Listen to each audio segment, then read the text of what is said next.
Hello बच्चों, कैसे हो आप सभी लोग। आप सभी के लिए वेरी गुड मॉर्निंग। आज 2 3 दिन बाद वीडियो पड़ रही है भाई, क्योंकि आज 2 3 दिन की छुट्टी हो गई थी कुछ वजह से। तो हम सबसे पहले ये देखेंगे कि हमने पिछली क्लास में क्या पढ़ा था। सर्कुलर मोशन का पार्ट 02, उसमें हमने डिस्कस किए थे एक्सेलेरेशन। कितने टाइप के एक्सेलेरेशन थे? 4 टाइप्स के। मेनली हमने जो 4 टाइप के एक्सेलेरेशन डिस्कस किए थे। आज हम कुछ अलग बात करने वाले हैं। आज करने वाले हैं हम डायनामिक्स की बात। आज एक्सेलरेशन या वेलोसिटी की बात नहीं करेंगे। आज हम बात करेंगे यानी कि सर्कुलर मोशन में आपके फोर्सेस किस हिसाब से लगते हैं। जो हमारा आज मेन जो टॉपिक रहेगा वो रहेगा सेंट्रीपिटल फोर्स। ओके, तो कॉपी एंड पेन निकाल लीजिए और स्टार्ट हो जाइए पढ़ना। भाई बहुत जरूरी है, पेपर आपके बहुत क्लोज आ रहे हैं। तो जैसा देख सकते हो सर्कुलर मोशन 03, जिन भी बच्चों ने 01 और 02 नहीं दे रखा है चैनल पर जाइए और पहले उन दो वीडियोस को देखिए, उसकी बात समझ में ही आएगा ये। ओके, सेंट्रीपिटल फोर्स के बारे में बात करेंगे। तो सबसे पहले हम क्या करते हैं, हम ये कर लेते हैं सर, हम गजनी हो रहे हैं भूल जाते हैं। ऐसा कर लेते हैं, जो पार्ट 02 में हमने जो भी पढ़ा था उसको थोड़ा जल्दी से रिवाइज कर लेते हैं। ओके, तो हमने सबसे पहले ही पढ़ा था centripetal force, centripetal acceleration, sorry क्या पढ़ा था? Acceleration, centripetal acceleration. ओके, इसको हम ए सी से डिनोट करते हैं। फॉर्मूला क्या होता है? वी स्क्वायर अपॉन आर होता है। यदि यदि हम इसमें पुट कर दें v equal to are omega, तो हमारे पास ए सी आ जाता है वी स्क्वायर की जगह पर आर ओमेगा कर दो, r omega square. Okay, upon r, यहां से आर से आर कट जाएगा, a c equal to are omega square. ये दो फॉर्मूले जो थे आपके सेंट्रीपिटल एक्सेलरेशन के थे। डायरेक्शन क्या थी? Direction always towards the centre. Direction थी always towards the centre, towards the centre. याद आ रहा है कुछ या भूल गए? Towards the centre. दूसरा क्या पढ़ा था हमने सर? दूसरा क्या था?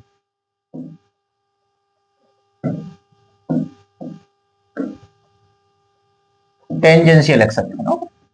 Tangential acceleration, tangential acceleration.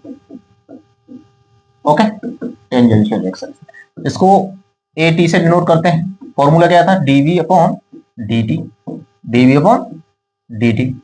Okay, direction की बात करें, डायरेक्शन, तो डायरेक्शन हमने सर इसकी पढ़ी थी कि यदि वेलोसिटी इंक्रीज हो रही है, वेलोसिटी इंक्रीज हो रही है, तो एक्सेलरेशन की जो डायरेक्शन होगी वो होगी वेलोसिटी की डायरेक्शन के बराबर,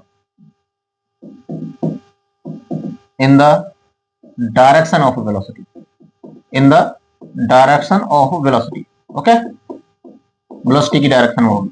इफ वेलोसिटी डिक्रीज हो रही है तो अपोजिट टू द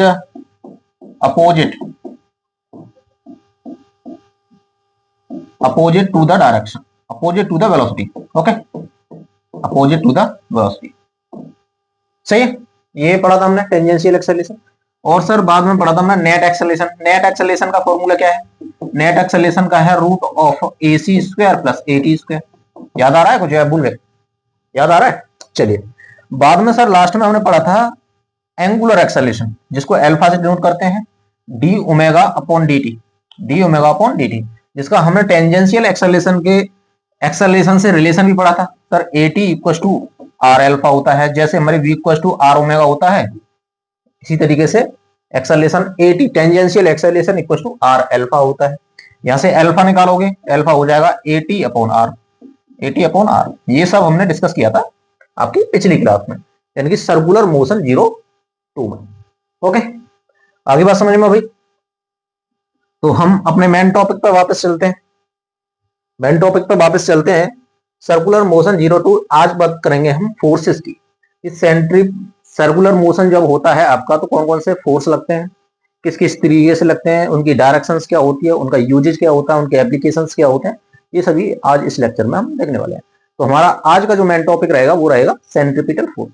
तो सभी बच्चे खूबसूरत हेडिंग डालेंगे सेंट्रीपिटल फोर्स, खूबसूरत सी, ठीक है, सजा सजा के लाल पीरम लाल लाल कर देना सारी चीजों को, ठीक है। बहुत इंपॉर्टेंट है, इसका यूजेज काफी ज्यादा इंपॉर्टेंट है। तो हम सबसे पहले देखेंगे कि भाई जो हमने क्लास, जो हमारा सर्कुलर मोशन चल रहा है उसकी बेसिक्स चीजें क्या है। ओके, चलिए ये सर्कुलर मतलब सर्कल है, एक सर्कुलर पाथ है। हम कुछ इस तरीके से इसका एक सेंटर ड्रॉ करेंगे, मान लीजिए ये सेंटर है। ओके, इसकी रेडियस हो जाएगी, ये रेडियस है, ये भी रेडियस है, ठीक है सर। ओके, हमने ये सोचा कि जो पार्टिकल है, जो ऑब्जेक्ट है, वो क्या कर रहा है, वो इस तरीके से सर्कुलर मोशन कर रहा है, इस पाथ पर, सर्कुलर पाथ पर क्या कर रहा है, मोशन कर रहा है। तो हमने देखा कि यहां पर वेलोसिटी क्या है, यहां पर वेलोसिटी v है। इस पॉइंट पर वेलोसिटी देखी तो हमने, यहां पर वेलोसिटी क्या है, v है, यहां पर v है। हमने ये देख लिया कि वेलोसिटी की डायरेक्शन तो चेंज हो रही है, मैग्नीट्यूड चेंज नहीं हो रहा, v भी ले लिया हमने हर जगह। फिलहाल डायरेक्शन की, हम मैग्नीट्यूड की बात क्यों नहीं कर रहे हैं, फिलहाल हम देख रहे हैं सेंट्रीपिटल फोर्स, जो मेनली डायरेक्शन चेंज पर आता है, डायरेक्शन चेंज पर आता है, या कह सकते हैं डायरेक्शन को चेंज करता है। तो मैग्नीट्यूड की बात नहीं कर रहे हैं। तो मैग्नीट्यूड हमने सेम रख लिया, यहां पर भी v है, यहां पर भी v है, यहां पर भी, यहां पर भी, हर जगह v है। हमने ये देखा कि भाई डायरेक्शन चेंज हो रही है, डायरेक्शन चेंज हो रही है। और अभी मैंने आपको एक चीज बताई कि जैसे ही डायरेक्शन चेंज होती है तो एक अंदर की तरफ, सेंटर की तरफ एक एक्सेलरेशन लगता है, जिसको क्या बोलते हैं, सेंट्रीपिटल एक्सेलरेशन। अभी ताजा ताजा अभी हमने रिवाइज किया, ये AC towards the centre, always toward the centre, हमने कहा था ऑलवेज टूवर्ड द सेंटर, सही है। चलिए, अब हमने पहली क्लासों में जो हमने मोशन ऑफ यानी कि न्यूटन्स लॉ ऑफ मोशन पढ़ा था, तो आपने एक चीज पढ़ी होगी, जो फोर्स, नेट फोर्स होता है, ध्यान रखिए, नेट फोर्स जो होता है वो होता है m इंटू ए एक्सेलरेशन। बताइए, ये आती है। अब आप सोचिए, नेट फोर्स मास है, ऑब्जेक्ट का मास है कोई भी, AC बात कर रहे हैं हम A की, तो एक्सेलरेशन लग रहा है हमारे पास centripetal force, sorry centripetal acceleration. Acceleration कौन सा है, सेंट्रीपिटल एक्सेलरेशन। तो ये जो फोर्स है, ये जो फोर्स है MA, यहां पर हमने सेंट्रीपिटल यानी कि सेंट्रीपिटल एक्सेलरेशन रखा, तो ये जो नेट फोर्स है, ये जो नेट फोर्स होगा, ये सेंट्रीपिटल फोर्स कहलाएगा। क्या कहलाएगा, सेंट्रीपिटल फोर्स कहलाएगा, सही है। यानी कि इस एक्सेलरेशन के कारण, इस सेंट्रीपिटल एक्सेलरेशन के कारण एक अंदर की तरफ नेट फोर्स लगेगा, अंदर की तरफ यानी कि सेंटर की तरफ एक नेट फोर्स लगेगा, उसी को हम क्या कहते हैं, सेंट्रीपिटल फोर्स कहते हैं। फॉर्मूला क्या रहेगा, फॉर्मूला रहेगा आपका ये, बताइए समस्या परेशानी कोई, किसके कारण आया ये सेंट्रीपिटल फोर्स, सेंट्रीपिटल एक्सेलरेशन के कारण, सेंट्रीपिटल एक्सेलरेशन के कारण। ओके, चलिए और देख लेते हैं। यदि FC इक्वल टू MAC है, तो AC की जगह पे आप क्या रख लोगे, अभी देखा सर हमने v स्क्वायर अपॉन r रख सकते हैं, AC की जगह पर, AC की जगह पर v स्क्वायर r रख सकते हैं, या फिर AC की जगह पे हम r ओमेगा रख सकते हैं, r ओमेगा स्क्वायर रख सकते हैं, सही है, r ओमेगा रख दो। FC equal to m r omega square, बहुत ही फेमस एक्सप्रेशन है, आप इसको अधिकतर यूज करोगे, ठीक है। अभी ये वाला एक्सप्रेशन, ये वाला एक्सप्रेशन, सॉरी ये वाला एक्सप्रेशन, ये वाला, ये दोनों एक्सप्रेशन आप यूज करोगे। मालूम पड़ा सेंट्रीपिटल फोर्स क्यों आया, क्योंकि सेंट्रीपिटल एक्सेलरेशन लग रहा है, सेंट्रीपिटल एक्सेलरेशन लग रहा है always toward the centre, toward the centre. जब एक्सेलरेशन आता है, जब एक्सेलरेशन आता है तो सर फोर्स भी आता है, एक नेट फोर्स भी आता है। देखो न्यूटन्स लॉ, न्यूटन्स लॉ कौन सा, सेकंड लॉ, क्या कहता है, net force equal to ma। हमारे पास एक्सेलरेशन जो है वो सेंट्रीपिटल एक्सेलरेशन है, तो हमारा नेट फोर्स क्या बन जाएगा, सेंट्रीपिटल फोर्स लग जाएगा, सेंट्रीपिटल फोर्स बन जाएगा। सेंट्रीपिटल फोर्स को mv स्क्वायर अपॉन r, क्योंकि AC क्या होता है, v स्क्वायर अपॉन r होता है, mr ओमेगा स्क्वायर, AC को हम r ओमेगा स्क्वायर भी लिख सकते हैं, तो यहाँ से mr ओमेगा स्क्वायर होगा। यहाँ पर सबसे ज्यादा हम जो डिस्कस करने वाली बात है वो है आपकी डायरेक्शन। देखो डायरेक्शन, या मास की तो कोई डायरेक्शन नहीं होती, बताइए मास की कोई डायरेक्शन होती है, नहीं होती है सर, मास की तो कोई डायरेक्शन नहीं है, क्योंकि वो एक स्केलर क्वांटिटी है, एक फंडामेंटल क्वांटिटी है। देखो यहाँ पर जो भी डायरेक्शन AC की होगी वही डायरेक्शन होगी आपकी सेंट्रीपिटल फोर्स की, समझ रहे हो। देखो M की तो कोई डायरेक्शन है नहीं, तो यहाँ पर हम ये देख सकेंगे सर जो भी डायरेक्शन होगी AC की, सेंट्रीपिटल एक्सेलरेशन की जो भी डायरेक्शन होगी वही डायरेक्शन होगी आपकी सेंट्रीपिटल फोर्स की। यानी कि हम कह सकते हैं कि ऑलवेज ऑलवेज हमारा सेंट्रीपिटल सेंटर की तरफ लगता है, तो हमारा एफ सी यानी कि सेंट्रीपिटल फोर्स भी ऑलवेज किधर लगेगा, सेंटर की तरफ लगेगा। आई बात समझ में, सेंटर की तरफ लगेगा। ऑलवेज ऑलवेज सेंट्रीपिटल फोर्स जो होगा वो सेंटर की तरफ लगेगा, ऑलवेज।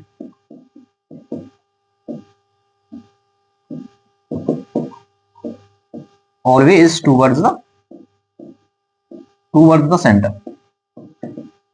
ध्यान रखना है, टूवर्ड्स द सेंटर। ओके, ये नेट फोर्स है, ध्यान रखना, नेट फोर्स है, net force, net force towards the centre, net force towards the centre. इसको किस तरीके से बच्चे कंफ्यूज कर जाते हैं सर, नेट फोर्स लग रहा है टूवर्ड्स सेंटर। चलिए ठीक है, इसमें हम एक उदाहरण लेते हैं, चलिए हम एक एग्जांपल ले लेते हैं। ओके, हमारे पास एक पेंडुलम है इस तरीके से, ये एक झुंझू यूं कर रहा है। ओके, ये इस तरीके से मोशन कर रहा है, इस तरीके से यूं मोशन कर रहा है। मान लीजिए ये क्या है, यहाँ पर ये हिंट है, इसको हम मान लेते हैं एल, और हमने क्या किया, हमने कुछ इसकी वेलोसिटी ले ली, इधर डायरेक्शन में वेलोसिटी वी जा रहा है, वेलोसिटी वी जा रहा है। तो आप एक सोचिए इस पे कौन कौन से फोर्स लग रहे होंगे। एक तो सर ये टेंशन, यानी कि स्ट्रिंग में टेंशन होगा, एक नीचे की तरफ mg होगा, mg होगा, mg होगा। तो हमने क्या कहा, जो fc होता है वो नेट फोर्स होता है टूवर्ड्स द सेंटर, यानी कि fc क्या है, fc है net force, net force towards the centre, towards the centre. अब fc net forces, net force towards the centre. अब देखिए net force towards the centre, देखो ये इस सेंटर के अबाउट क्या करेगा, मोशन करेगा, रोटेट करेगा, यानी कि सर्कुलर मोशन में होगा इस पॉइंट के अबाउट। यहां से आर की जगह पे एल आ गया। अब आप सोचिए ये नेट फोर्स एफसी क्या होगा, एफसी क्या होगा। इसने कहा है कि net force toward the centre, centre की तरफ जो भी फोर्स लग रहे होंगे वो पॉजिटिव लिया, यानी टी सेंटर की तरफ लग रहा है तो टी ले लिया। M G opposite to the centre लग रहा है, भाई सेंटर यहां पर डायरेक्शन आप ये देखोगे तो इसके अपोजिट में एम जी लग रहा है, तो माइनस एम जी। यहां से ये हो जाएगा आपका सेंट्रीपिटल फोर्स, ये हो जाएगा आपका सेंट्रीपिटल फोर्स। सही है, हो जाएगा। बताइए कोई समस्या,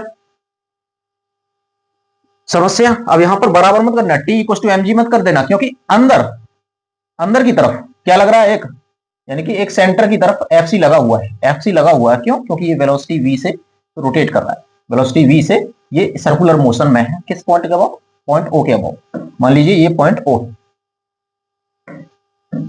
ये पॉइंट ओ है। ओके, चलिए यहां से क्लियर नहीं होता है तो एक और एग्जांपल ले लेते हैं। एग्जांपल की कमी थोड़ी है, जब तक क्लियर नहीं होगा एग्जांपल लेते रहें। चलिए हमारे पास एक इसी तरीके से एक पेंडुलम है, यहाँ पे हिंज्ड है, पॉइंट ओ है, ये इसका मास है, ये हमने स्ट्रिंग की लेंथ मान ली L.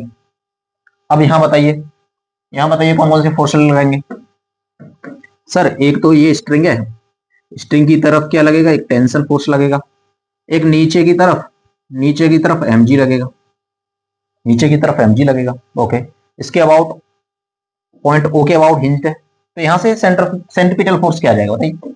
Centripetal force equals to क्या आएगा, सेंटर की तरफ फोर्स लगने वाले, सेंटर की तरफ लगने वाले फोर्स। एफसी क्या होता है, सेंटर की तरफ लगने वाले net force. FC equals to, हमने क्या कहा, net force toward the centre. FC equals to net force toward the centre. Centre की तरफ कौन सा फोर्स लग रहा है, सिर्फ टी लग रहा है, सिर्फ और सिर्फ टी लग रहा है, सिर्फ और सिर्फ टी लग रहा है। तो यहां पर एफसी इक्वल्स टू टी हो जाएगा, एफसी इक्वल्स टू टी हो जाएगा। बताइए कोई समस्या परेशानी।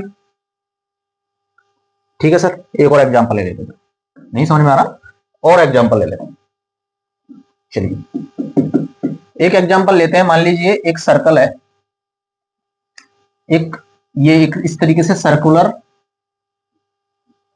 पाथ है। ओके, हमने क्या कहा, इसका जो सेंटर है वो यहां पर है, हमने एक बॉल ले ली यहां पर। अब ये बॉल जो है वो इधर वेलोसिटी वी से जा रही है, वेलोसिटी वी से जा रही है। अब देखो यहां पर कौन कौन से फोर्स लगेंगे, यहां देखिए यहां पर फोर्स कौन से लगेंगे सर। एक तो नीचे की तरफ mg लगेगा, और एक यहां से ये पाथ जो है इस पर एक नॉर्मल फोर्स लगा रहा होगा, एक फोर्स लगेगा सर, नॉर्मल फोर्स लग जाएगा। ये सेंटर के अबाउट लगेगा, हमेशा सेंटर के अबाउट लगेगा, ध्यान रखना। जब भी सर्कुलर सर्कुलर पाथ हो या स्फेरिकल पाथ हो, ओके, तो हॉलो स्फेरिकल पाथ हो, हमेशा जो नेट रिएक्शन लगता है वो सेंटर के टूवर्ड द सेंटर लगता है। अब इस केस में बताइए कि भाई सेंट्रीपिटल फोर्स क्या होगा इस केस में। मान लीजिए ये एंगल, ये वाला एंगल, ये वाला एंगल थीटा है, ये वाला एंगल थीटा है, ओके। तो यहां से देखिए, यहां से सर एफ सी क्या होगा, हमने कहा है towards the net force, net force net force towards the centre.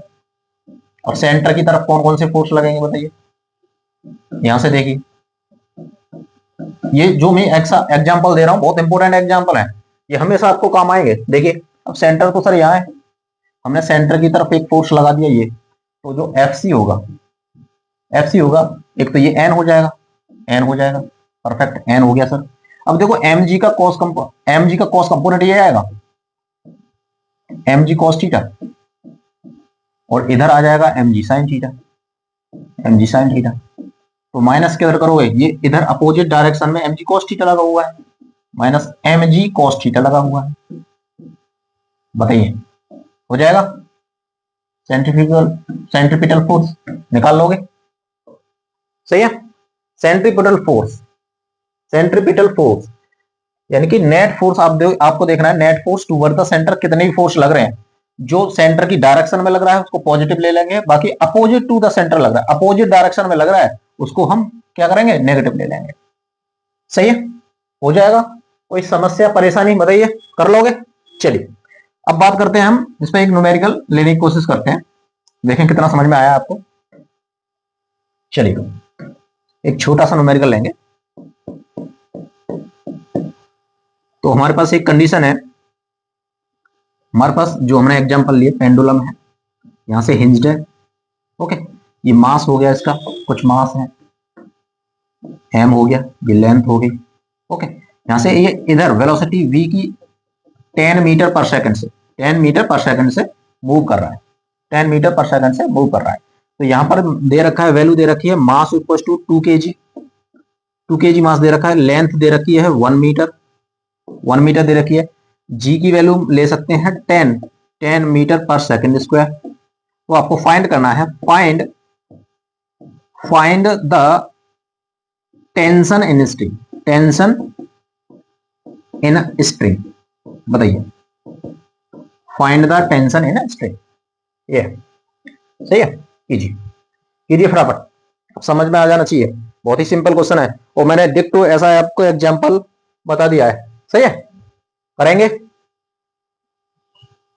बताइए हो जाएगा। अरे बहुत सिंपल है यार, चलिए कैसे करेंगे, देखो नेट फोर्स, यानी कि यहां पर पहले देखेंगे हमारे फोर्स कौन कौन से लग रहे हैं। चलिए सर फोर्स देखो, एक स्ट्रिंग में ऊपर की तरफ एक टेंशन फोर्स आएगा, नीचे mg आएगा, ओके सर mg आएगा, सही है। अब यहां से हम ये देखेंगे कि सेंट्रीपिटल फोर्स कौन सा है, सेंट्रीपिटल फोर्स कौन सा है, towards the centre, towards the centre, यानी कि t टूवर्ड्स द सेंटर लग रहा है, t लग रहा है, और अपोजिट डायरेक्शन में mg लग रहा है, तो घटा देंगे, माइनस mg कर देंगे, बताइए हो जाएगा।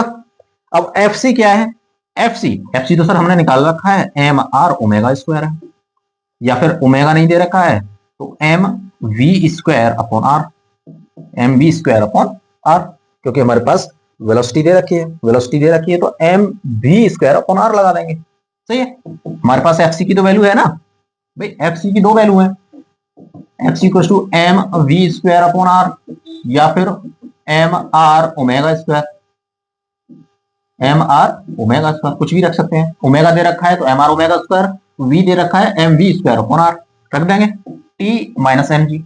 अब यहां से टी निकालिए, यहां से आपको टी निकालना है, तो ये जो टर्म है माइनस एम जी इधर आएगी तो पॉजिटिव हो जाएगी, तो ये हो जाएगा M we square upon R plus M G हो जाएगा, बताइए कोई समस्या परेशानी, ये तो कर लेंगे भाई, ये फ्री बॉडी डायग्राम तो बना लेंगे ना, नीचे की तरफ एम जी लग रहा है, ऊपर की तरफ टी लग रहा है, जो सेंटर की तरफ फोर्स लग रहा है उसको हम पॉजिटिव लेंगे, और अपोजिट टू द सेंटर लग रहा है उसको हम नेगेटिव में ले लेंगे। तो यहां से टी निकालना है, एम की वैल्यू कितनी दे रखी है 2 kg, वेलोसिटी कितनी दे रखी है, वेलोसिटी दे रखी है 10 मीटर पर सेकंड, तो इसका स्क्वायर करेंगे तो ये 100 हो जाएगा, 100 हो जाएगा अपॉन, रेडियस यानी कि ये जो लेंथ है, ये वाली जो स्ट्रिंग की लेंथ है ये कितनी दे रखी है 1 मीटर, तो ये हो जाएगा 1 मीटर। ओके, प्लस मास कितना दे रखा है, मास दे रखा है आपको 2 kg, 2 kg मास दे रखा है। जी की वैल्यू आप 10 ले लेंगे। ओके, तो ये कितना हो जाएगा 2 इंटू 100/1, ये हो जाएगा 200 प्लस 2 इंटू 10 20, तो यहां से देखिए टेंशन कितना आ जाएगा 200 प्लस 20 यानी कि 220 न्यूटन, 220 न्यूटन। बताइए कोई समस्या परेशानी, कर लेंगे, हो जाएगा, हो जाना चाहिए, सही है, कर लेंगे। टी इक्वल टू कितना आ गया आपका 220 न्यूटन। चलिए और एक और एग्जांपल लेंगे। हमें बात आज इस लेक्चर में सेंट्रीपिटल फोर्स पे ही करनी है। बहुत डिफरेंट डिफरेंट टाइप के हम न्यूमेरिकल लेने की कोशिश करेंगे जिससे कि आपका कंसेप्ट क्लियर हो जाए, सही है। चलिए और एग्जांपल लेंगे। एक दूसरा एग्जांपल है जो हमने आपको बताया था उसी में निकालना है। मान लो ये एक स्ट्रिंग के थ्रू एक मास है। ओके, इसको हमने रोटेट करा दिया ओमेगा इक्वल टू 2 रेडियन पर सेकंड से। ओके, तो आपको निकालना है, हमारे पास और भी चीजें दे रखी है, मास दे रखा है 2 kg मान लेते हैं। ये जो लेंथ है ये एल इक्वल टू 1 मीटर ले लिया। ओके, तो फाइंड करना है आपको, यहां से ओमेगा दे रखा है, तो फाइंड क्या करना है, find the tension in string, निकालिए, find the tension in string. करेंगे सभी बच्चे, समझ में तो आ रहा है ना, बहुत ही सिंपल है यार। सेंट्रीपिटल फोर्स हमारा आपका किधर लगता है, टूवर्ड द सेंटर। जितने भी फोर्सेस हैं टूवर्ड द सेंटर, जितने भी फोर्सेस लग रहे हैं उनका सम कर दो, बराबर रख दो एफसी के बराबर। एफसी की दो वैल्यू हो सकती है M B square upon R, M are omega square. Okay, बहुत ही सिंपल है, सही है।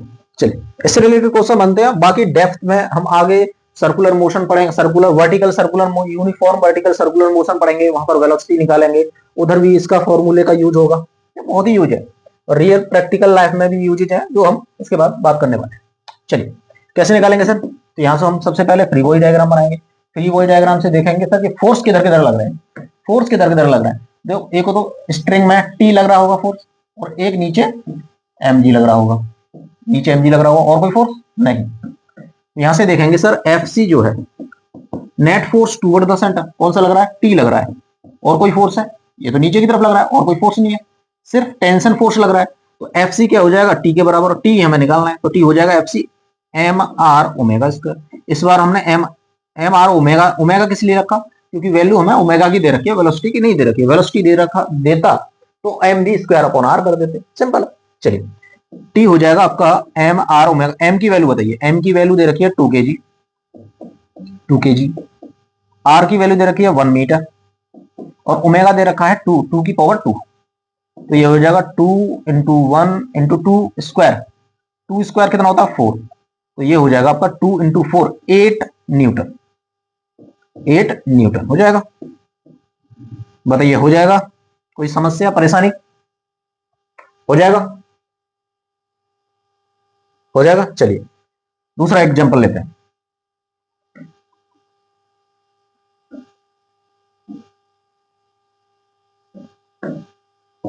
खून में घुस जाना चाहिए।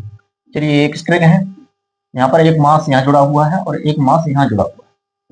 ओके, ये M1 है, ये M2 है।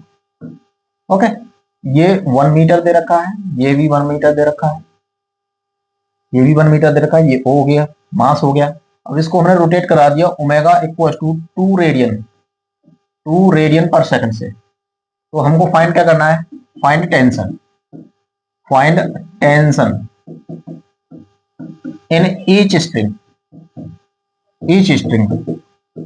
ध्यान दीजिएगा इस बार 2 स्ट्रिंग है, स्ट्रिंग 1 और स्ट्रिंग 2, दोनों में टेंशन निकालना है, दोनों में टेंशन निकालना है। तो मास की वैल्यू देते हैं, चलो मास की वैल्यू रख लेते हैं कुछ, मास की वैल्यू रख लेते हैं M1 की जगह पे 1 kg रख लेते हैं, M2 की जगह पे आप 2 kg रख लो। ओके, और G की वैल्यू ले लेना 10 मीटर पर सेकंड स्क्वायर। ओके, चलिए कीजिए, फटाफट करेंगे सभी बच्चे।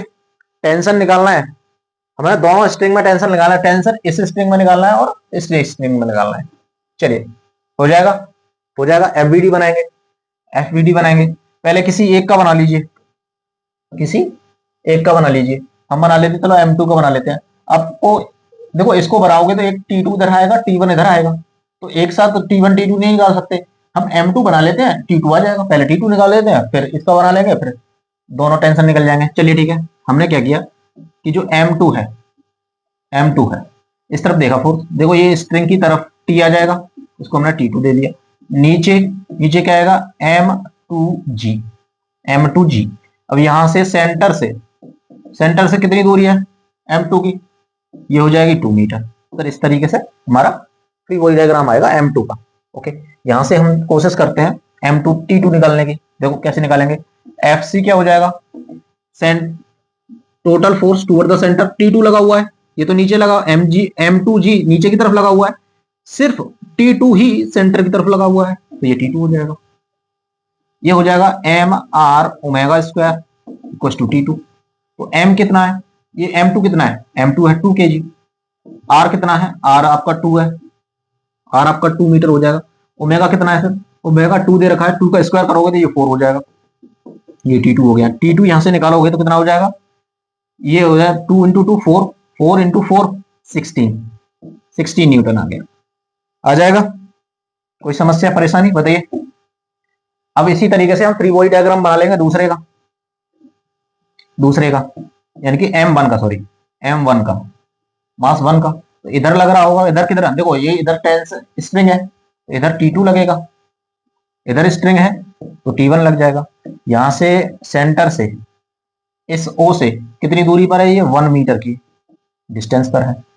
अब इस पर फोर्स देखेंगे, इस पर फोर्स लेंगे तो देखो ये नीचे M1G नीचे की तरफ लग रहा होगा, बाकी T1 और T2 लग रहे होंगे। सही है, कर लेंगे। चलिए कैसे होगा, FC कितना हो जाएगा, यहाँ पर FC हो जाएगा sir toward the centre, T1 लग रहा है, माइनस ये इधर T2 उधर लग रहा है अपोजिट टू द सेंटर, यानी कि ये वाला जो O है जैसे हिंज्ड है, हिंज्ड के अपोजिट लग रहा है T2, तो T2 को माइनस ले लेंगे।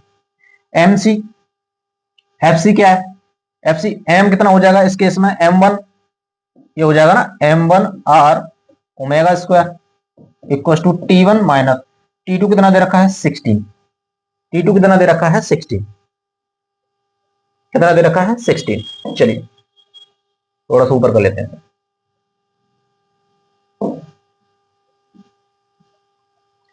यहां से निकालेंगे M1 कितना दे रखा है 1, R कितना हो गया 1, ओमेगा हो गया 2 का स्क्वायर यानी कि 4 इक्वल टू T1 माइनस 16, ये कितना हो जाएगा 4, T1 माइनस 16, यहां से T1 निकालोगे तो माइनस 16 इधर आएगा, पॉजिटिव हो जाएगा, ये 4 प्लस 16, ये हो जाएगा 20 न्यूटन, 20 न्यूटन, 20 न्यूटन हो जाएगा। निकल जाएंगे, दोनों फोर्स निकल गए, बताइए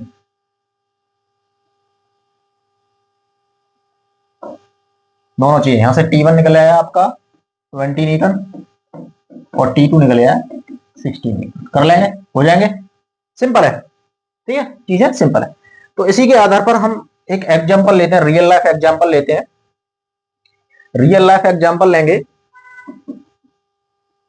ये कभी कभी पूछ लेता है, बोर्ड में पूछ लेता है, और नीट और जेई में भी इससे रिलेटेड क्वेश्चन बन जाते हैं।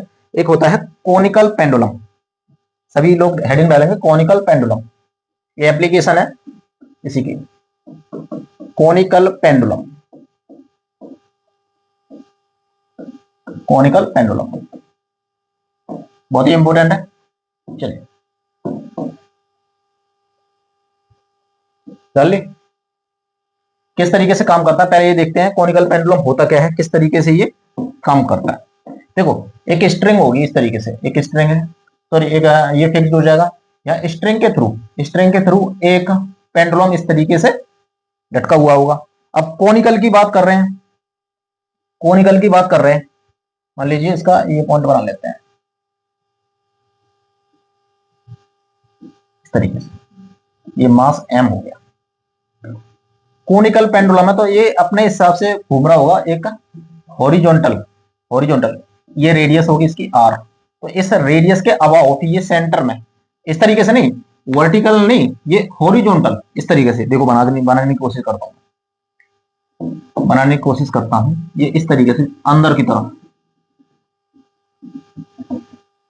इस तरह अंदर की तरफ यूं, यूं लटका हुआ है अंदर की तरफ यूं, समझ रहे हो? हॉरिजॉन्टल प्लेन में, हॉरिजॉन्टल प्लेन में एक सर्कल बना रहा होगा ये इस तरीके से, इस तरीके से। यहाँ पर ये हिंज्ड है, यहाँ पर ये पेंडुलम है, तो यूं यूं कॉनिकल तभी बनाएगा ना यूं।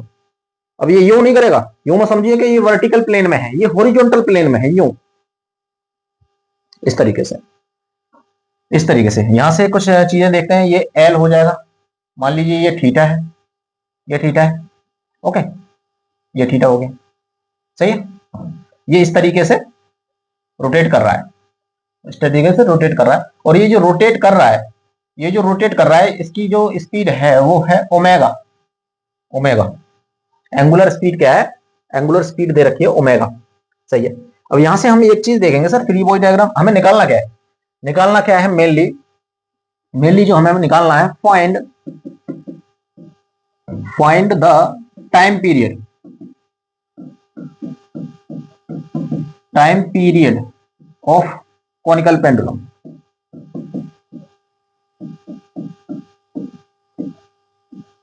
बताइए, हमने एक चीज देखी थी सर, हमने टाइम पीरियड भी देख लिया था। टाइम पीरियड होता क्या है? टाइम पीरियड कैपिटल टी से डिनोट करते हैं, ये होता है 2 पाई by omega, 2 pi by omega. हमें 2 पाई तो कांस्टेंट है, ओमेगा निकल जाए तो टी की वैल्यू हाथ निकल जाएगी, हाथ लग जाएगी, तो यही निकालना है आपको।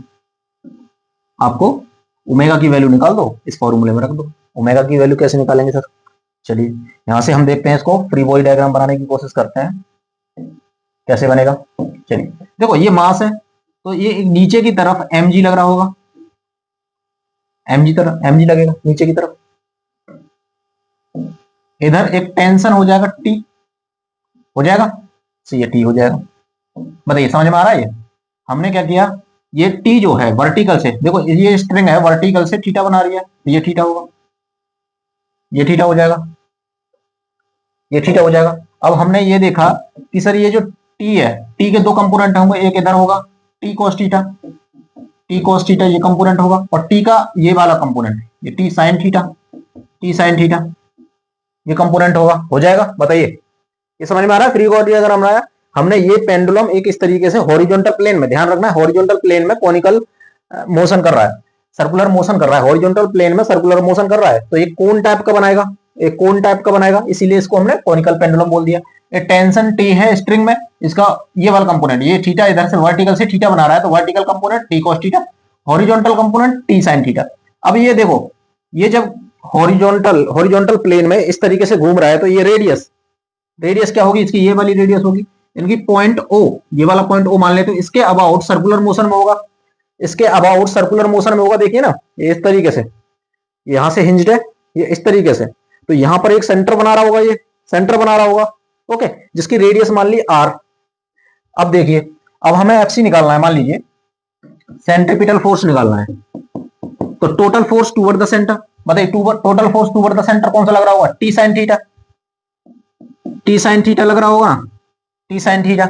और कोई फोर्स है अपोजिट डायरेक्शन में? नहीं है सर, ये बाकी के वर्टिकल डायरेक्शन में है, तो ये हो जाएगा। एफसी क्या है? एफसी होगा sir M are omega square, perfect, T sine theta. अब यहां से एम जो भी है हमारा, उसका मास कुछ भी हो सकता है, आर क्या हो जाएगा बताइए? ये आर है, यहां से देखिए ये आर है, ये एल है, ये थीटा है, तो आर कैसे निकालोगे? आर निकालिए, तो देखो साइन थीटा लगाओ इसमें, साइन थीटा हो जाएगा R upon L, R upon L. देखो ये हो जाएगा आपका हाइट हो जाएगा, ये हाइपोटेन्यूज हो जाएगा, R upon L, R upon L. यहां से आर की वैल्यू रख सकते हैं, आर की वैल्यू, आर की जगह पर रख दिया हमने L sine theta, L sine theta, okay, L sine theta omega square equal to T sine theta, T sine theta, sine theta से तो साइन थीटा कट गया, साइन थीटा का यहां बचा M L omega square equal to T. Equation 1 मान लेंगे, equation 1 मान लेंगे, सही है? आ रहा है समझ में भाई? यहां से हमने टी निकाल लिया, यहां से हमने टी निकाल लिया है, ओके। अब दूसरी डायरेक्शन में क्या है? हमने देखो वर्टिकल में देखा, हॉरिजॉन्टल में तो एफसी लग रहा है, हॉरिजॉन्टल डायरेक्शन में तो कोई फोर्स नहीं लग रहा है, यानी कि टी cos थीटा और mg एक दूसरे के बराबर होंगे। क्या होंगे भाई? देखो टी cos थीटा ऊपर की तरफ लग रहा है, नीचे की तरफ mg लग रहा है, अपोजिट इस डायरेक्शन में कोई भी एक्सेलरेशन नहीं लग रहा है तो नेट फोर्स तो कोई आएगा नहीं, तो यानी कि टी कॉस थीटा किसके बराबर होगा, mg के बराबर। यहां से देखिए, यहां से समेशन एफ वाई यानी कि वर्टिकल फोर्स जीरो करते हैं, तो यहां से T cos theta equal to mg होगा, mg होगा। यहां से टी की वैल्यू निकालोगे, यहां से टी की वैल्यू निकालोगे तो mg cos theta, mg cos theta. Okay, T की वैल्यू वहां से उठा के देखो, ये टी की वैल्यू आ गई। अब यहां से टी की वैल्यू उठा के इस इक्वेशन 1 में रख दो, इस इक्वेशन में 1 में रख दो, तो ये सब आप नोट कर लो, ठीक है। चलिए मैं आगे बढ़ाता हूं, हम ऊपर ही आगे बढ़ा लेते हैं, ठीक है, इस तरीके से। सही, चलिए हो गया। अब देखो यहां से टी उठा के इस इक्वेशन में रखा मैं, ये हो जाएगा M L omega square equal to T, T क्या हो गया, टी हो गया एम जी भाई कॉस थीटा, एम जी भाई कॉस थीटा। अब यहां से देखो कुछ कैंसिल आउट हो रहा है, देखो एम से एम कैंसिल आउट हो गया, हमें निकालना है ओमेगा, तो ये क्या आ जाएगा हमारे पास, ओमेगा क्या आ जाएगा, यहां से ये आ जाएगा l omega square equal to g upon cos theta, g upon cos theta. अब यहां से ओमेगा स्क्वायर आ जाएगा g divide by l cos theta, l cos theta. अब यहां से देखो, यहां से ओमेगा निकालोगे तो ओमेगा आ जाएगा root of g by l cos theta, g by l cos theta आ जाएगा सिंपल। हमें निकालना टाइम पीरियड, टाइम पीरियड क्या होता है, t equal to two pi by omega, तो ओमेगा की वैल्यू रख लेंगे 2 पाई, ओमेगा की वैल्यू रखी, ओमेगा की वैल्यू क्या है, g root of g upon l cos theta.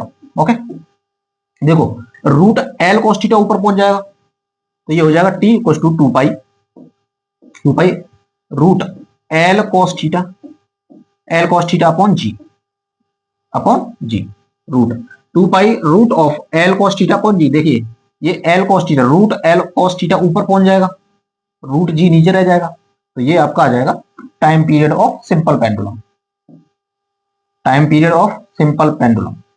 ये फॉर्मूला आपको याद रखना, और जरूरत नहीं है, हो सकता है आपको ये सारी टर्मिनोलॉजी याद हो, मतलब ये करना आता हो आपको, सेंट्रीपिटल फोर्स किस तरीके से लगता है, फ्री बॉडी डायग्राम क्या होता है, तो इसको आप इजीली ड्राइव कर लोगे। सही है, हो जाएगा, कितना आएगा 2 pi root of l cos theta upon g, l cos theta upon g. ये कॉनिकल पेंडुलम है, हम निकालते हैं एक सिंपल पेंडुलम के बारे में भी बात करते हैं, तो यहाँ कॉस थीटा नहीं आता है, ये आता है 2 pi root of L upon cos theta, L upon cos theta. सही है, हो जाएगा, कोई समस्या परेशानी बताइए, कर लेंगे या नहीं, चलिए आशा करता हूं कर लेंगे। दूसरा एप्लीकेशन है हमारा डेथ वेल, दूसरा एप्लीकेशन है डेथ वेल, मौत का कुआं, डेथ वेल जिसको बोलते हैं हम मौत का कुआं।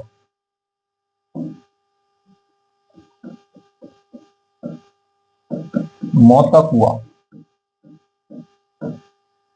इस तरीके, ये कैसे काम करता है भाई, इसमें हम सेंट्रीपिटल फोर्स का कैसे यूज कर सकते हैं, देखिए देखो सेंट्रीपिटल फोर्स का कैसे यूज करेंगे। डेथ वेल जैसे मेले में जाते हो बचपन में, अब भी जाते हैं, अब भी बचपन में ही हो तुम, जब 10वीं 11वीं में पढ़ रहे हो तो सही है, तो क्या करते हैं घर वालों के साथ, कहाँ जाते हैं भाई, मेले में जाते हैं, तो वहां देखा होगा मौत का कुआं, जिसमें वो एक कुएं में या कार चला रहा होता है या फिर बाइक चला रहा होता है, तो वो नीचे क्यों नहीं गिरते हैं, वो नीचे क्यों नहीं गिरते हैं, किस तरीके से वो कार है या फिर बाइक है वो सर्कुलर मोशन कर रही है विदाउट एक्सीडेंट के, कोई एक्सीडेंट क्यों नहीं होता है, किस तरीके से, ये हमें ये देखना है कि किस तरीके से फोर्सेस लगते हैं, किस तरीके से उनकी स्पीड क्या होती है, उनकी क्या कौन सी स्पीड होती है जिससे वो नीचे नहीं गिरते हैं। आराम से चलाएंगे, हल्की स्पीड पे चलाएंगे तो वो गिरेंगे, नहीं गिरेंगे, किस स्पीड पर नहीं गिरेंगे, ये सारी चीजें हम डिस्कस करेंगे। मौत का कुआं, डेथ वेल। चलिए पहले तो एक कुआं बनाते हैं, क्या बनाते हैं, कुआं। चलिए इस तरीके से एक वर्टिकल कुआं है, ठीक है, इसका एक सेंटर भी होगा, मान लीजिए एक सेंटर है इसका, एक सेंटर है ये, सही, ओके।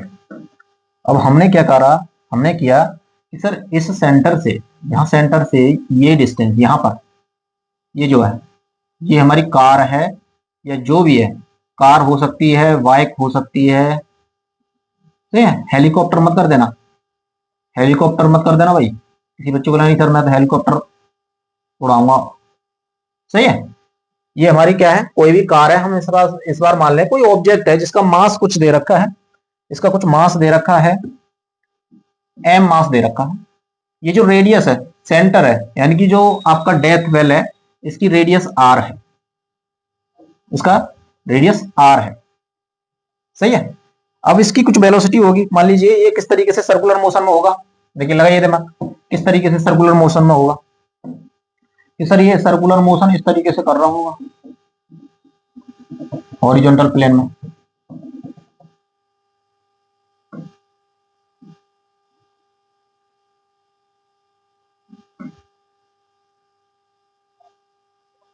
इस तरीके से ये हॉरिजॉन्टल कुआ हो गया, इसमें इस तरीके से हॉरिजॉन्टल यही घूमते हैं ना, वो एक सर्कुलर पाथ में घूमते हैं, एक सर्कुलर आर्क में, यानी कि एक सर्कुलर पाथ में मूव करते हैं इस तरीके से।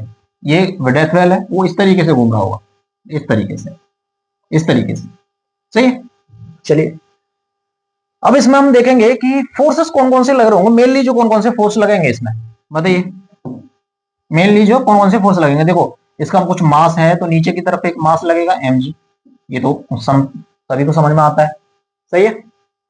अब एक अंदर की तरफ देखो, ये कुआ है, एक दीवार है, ये कुआ है ना, तो एक दीवार है, जब ये दीवार पे इस तरीके से जाएगा, इस तरीके से जाएगा, तो ये जो दीवार है इस पर एक फोर्स लगाएगी अंदर की तरफ, रिएक्शन फोर्स लगाएगी। तो हम मान लेते हैं ये इसने एक रिएक्शन फोर्स लगाया एन, लगा दिया।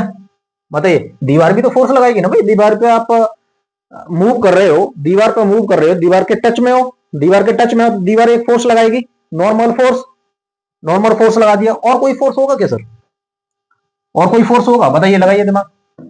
सर एक और फोर्स होगा, क्योंकि ये एम जी नीचे की तरफ है, तो इसको नीचे ना गिरे, नीचे ना गिरे तो ऊपर की तरफ कोई फोर्स होना चाहिए, वही तो बचाएगा। तो ऊपर की तरफ जो फोर्स काम करता है वो करता है हमारा फ्रिक्शन फोर्स, फ्रिक्शन फोर्स। ये फ्रिक्शन ही फोर्स होता है जो इसको नीचे गिरने से बताता है, ये फ्रिक्शन फोर्स ही होता है जो उसको नीचे गिरने से बताता है, नीचे गिरने से बताता है। बताइए भाई, आप सोचो ना, ये इस तरीके से मूव कर रहा है, झुक झुक झुक इस तरीके से मूव कर रहा है सर्कुलर आर्क में, ठीक है। तो एक तो नीचे की तरफ एमजी लगा होगा, तो ऊपर गिर क्यों नहीं रहा है, ये गिर इसलिए नहीं रहा है कि फ्रिक्शन फोर्स लग रहा है वॉल और टायर के बीच में। गाड़ी है तो उसका टायर और वॉल के बीच में एक फ्रिक्शन फोर्स लग रहा है अपवर्ड, जो उसको नीचे एमजी को क्या कर रहा होगा, बैलेंस कर रहा होगा, इसीलिए तो नहीं कर रही होगी। यानी कि जो फ्रिक्शन फोर्स है, ये जो फ्रिक्शन फोर्स है, ये जो फ्रिक्शन फोर्स है, या तो फिर बराबर एमजी के होना चाहिए, एमजी के बराबर होना चाहिए, तभी भी हमारी गाड़ी है वो नीचे नहीं गिरेगी। या तो हम कह सकते हैं कि बड़ा होना चाहिए, एमजी से बड़ा होना चाहिए, एमजी से बड़ा होना चाहिए। बताइए एमजी से बड़ा होगा, ऊपर की तरफ फ्रिक्शन फोर्स ज्यादा होगा तो वो नीचे की तरफ गिरेगा, नहीं होगा, हल्का सा ऊपर की तरफ वो इस तरीके से ऊपर जाता रहेगा, हल्का सा सर्कुलर मोशन करते हुए हल्का सा ऊपर चला जाएगा, लेकिन नीचे नहीं गिरेगा, एक्सीडेंट नहीं होगा। सही है। अब यदि सोचिए इस दोनों कंडीशनों में सारी चीजें बच जाएंगी, नो एक्सीडेंट,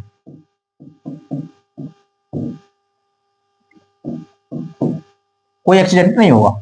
अब यदि सोचिए यदि फ्रिक्शन फोर्स लेस देन हो जाए एमजी के, लेस देन हो जाए एमजी के, यानी कि अब एमजी ज्यादा हो गया, फ्रिक्शन फोर्स कम है, तो वो धड़ाम से नीचे गिर जाएगा, धड़ाम से नीचे गिर जाएगा। सही है। तो हमें इसको गिरने नहीं देना है, हमें इसको सॉरी गिरने नहीं देना है। तो हम क्या कंडीशन लगाएंगे, यानी कि जो हमारा फ्रिक्शन फोर्स है या तो फिर बड़ा होना चाहिए या फिर बराबर होना चाहिए किसके, एमजी के। ये बात समझ में आती है, ये बात समझ में आती है सभी को, बताइए। फ्रिक्शन फोर्स या तो फिर हमारा mg के बराबर हो, उसी लाइन में, उसी सर्कल में वो मूव करता रहेगा, कोई दिक्कत नहीं है, सब बढ़िया चल रहा है। ये बड़ा हो तो कोई दिक्कत नहीं, वो सर्कुलर मोशन कराएगा, लेकिन ऊपर हल्का सा ऊपर जाता रहेगा। सही है, कोई भी दिक्कत नहीं आएगी, एक्सीडेंट नहीं होगा। हमें यही चाहते हैं कि भाई डेथ वेल है, आपके इंटरटेनमेंट के लिए कोई जान दे देगा क्या, नहीं ना।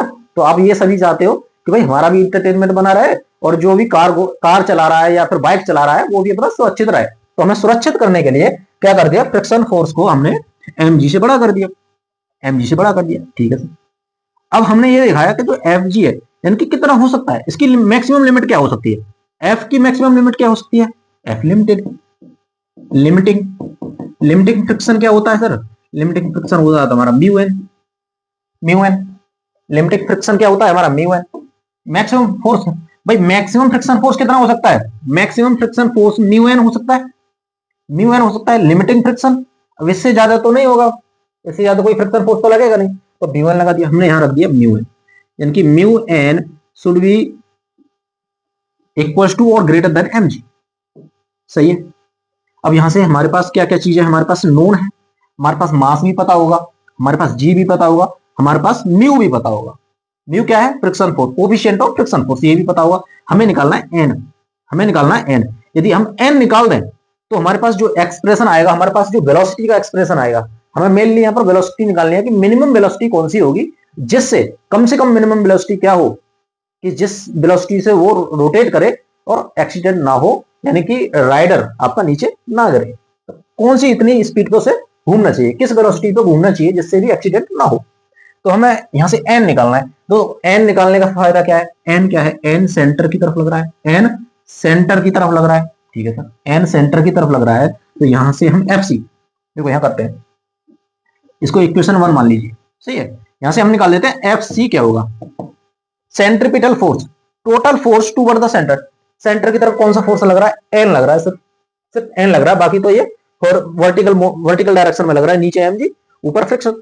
तो सिर्फ क्या लग रहा है?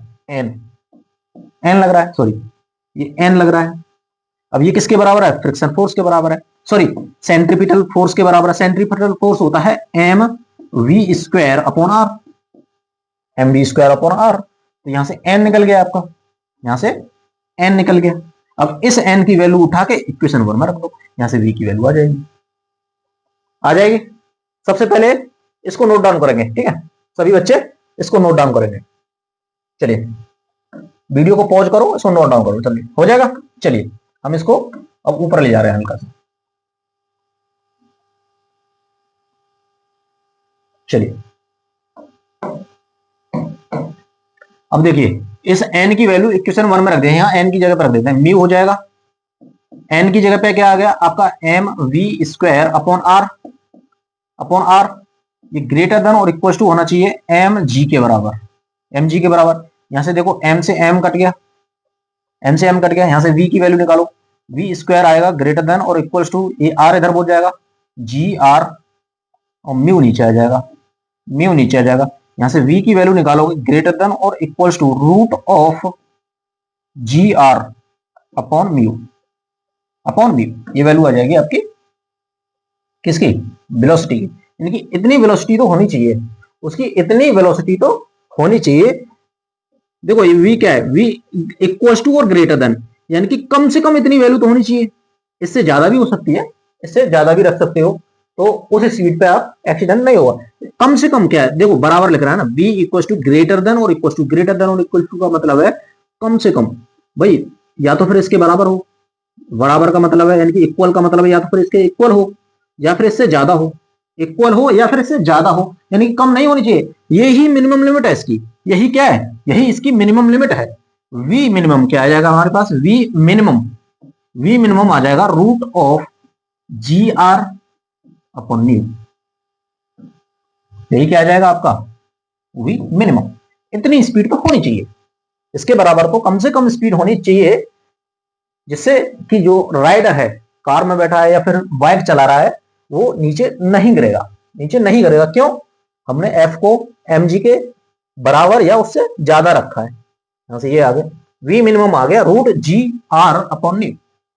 ये बात समझ में आती है? मिनिमम क्यों रखा? मैक्सिमम मत रख देना, तो ये मैक्सिमम वैल्यू नहीं है, हमने यहाँ पर बराबर बराबर, बार बार मैं ये समझा रहा हूँ, इक्वल टू और ग्रेटर देन है, इक्वल हो सकता है या फिर इससे ज्यादा हो सकता है, इक्वल हो सकता है इसके या फिर ज्यादा हो सकता है, यानी कि यही इसकी मिनिमम लिमिट है, यही इसकी मिनिमम लिमिट है। यानी कि इस स्पीड पे यदि राइडर राइड कर रहा होगा, डेथ वेल में राइड कर रहा होगा, तो उसका एक्सीडेंट नहीं होगा, वो नीचे नहीं गिरेगा। सही है।